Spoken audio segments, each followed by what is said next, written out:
Welcome to another episode of Lightroom Tutorials. My name is Ted Karlsalr, and in this video, we look into the Lightroom Blur tool. Blur tool is a new addition to Lightroom. It has many potentials and uses. It opens new doors to photographers. In this tutorial, I'm going to show you 5 primary uses of this tool. However, it has more potentials that I will cover it in upcoming videos.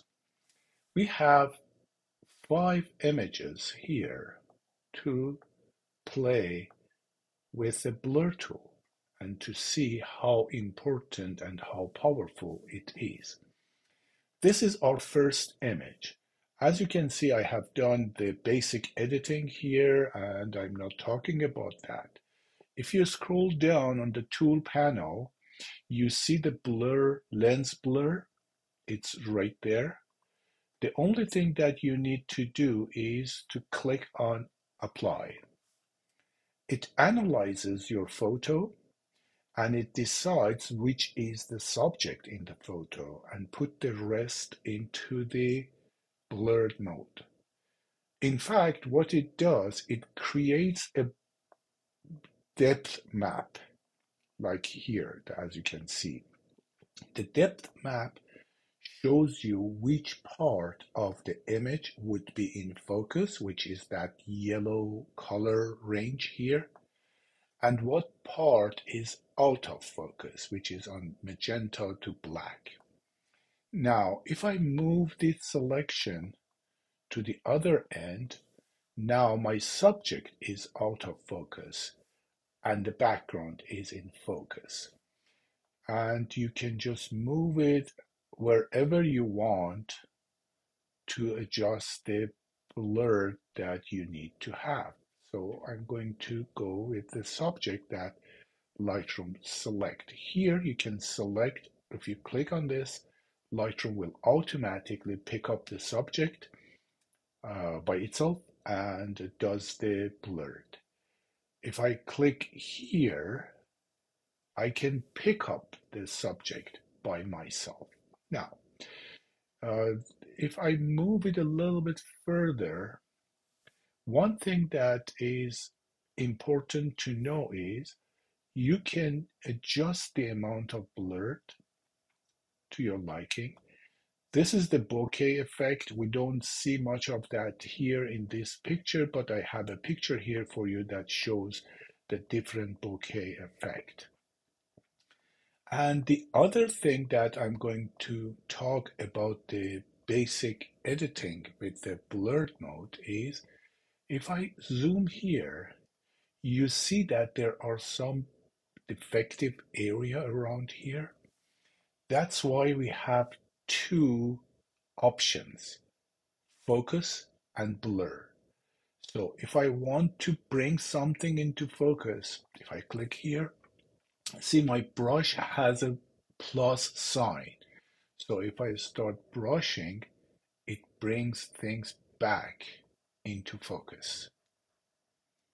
Or I can brush blur. So it blurs out the options or the features that I want to blur. When I brushed it, then I can adjust the amount of blur to match. There is a simplest way to do it, and that would be by using the depth map and the visualize path that I'm going to discuss it in the next image. So that's all there is to it for the very basic one. So this picture didn't need much of editing, it just needs a little bit of help. So here is before and after. Sometimes that we use a lens with a higher aperture number, or we use our cell phone to take a picture and it doesn't provide a good depth of field, we can add the depth of field. In the next picture, as you can see, the mushroom is so nice, but the background is in focus because the picture was taken by a smartphone. Now, if I click on apply, it analyzed the photo again, so it applied the blurred. See, now if, let me increase the amount of blurred. Now you can pick up what kind of bokeh you like to have for this particular picture. To me, the second one looks more natural. The other thing that I noticed here, this is the depth map. So if I move it around, now the mushroom is out of focus and the background comes kind of into focus. But one thing that I like to do is to make the foreground blurry too, to match with the background. The visualized depth helps me to do what I need to do. The brighter color means the focus area. The darker color and the magenta here means that they are not in focus. Now, what I want to do, I want to reduce the focus from the foreground.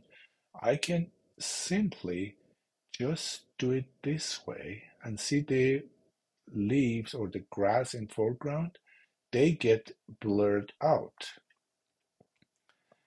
Now, I can use focus brush to bring the focus back here onto the mushroom. Let me adjust the size of my brush. So I brought the focus back to the mushroom. I can adjust the amount to match it because I can see visualizing that. And I want to blur this area. Let's have a larger brush. So I want to blur out this area. I can increase the amount of blurred in this case. Now, if I cancel the visualize, you see that, let's just go to before and after. This is before and after. Now a better I have a better control into the focus area. The third example here, I have, again, this picture is a smartphone picture. It's very focused foreground, very focused background, and there is no depth of field whatsoever in this photo. I want to add the depth of field, so let me just apply the blurred.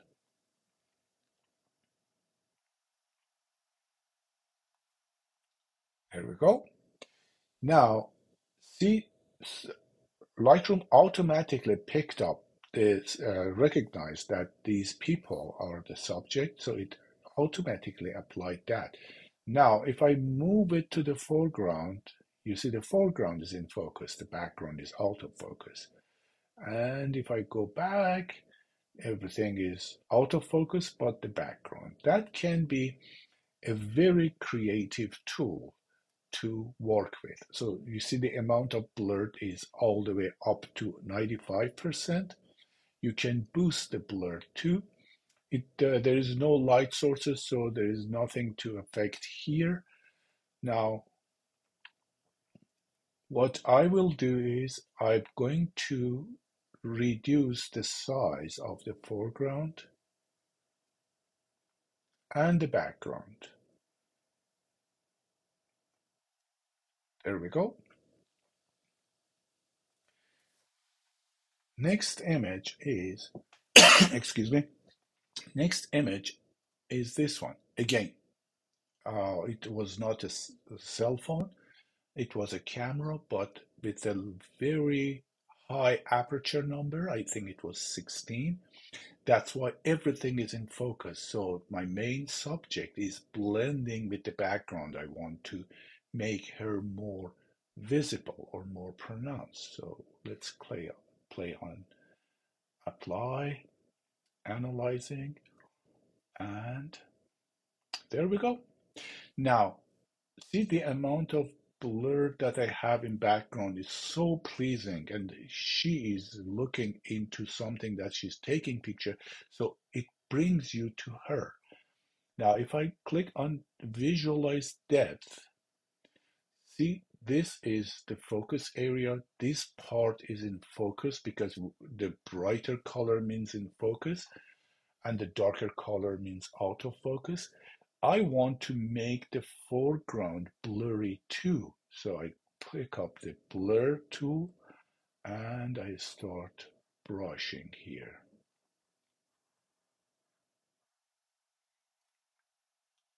Cancel visualize. Now the foreground is blurred out too. Here is before and after. Now, it's not just blurring the photo, it creates the depth map for you. So at any time you can change the depth map by moving it to different areas. Let's do it this way. And I'm going to bring it a little bit closer. Before and after. The last one is this picture. Again, probably a smartphone picture.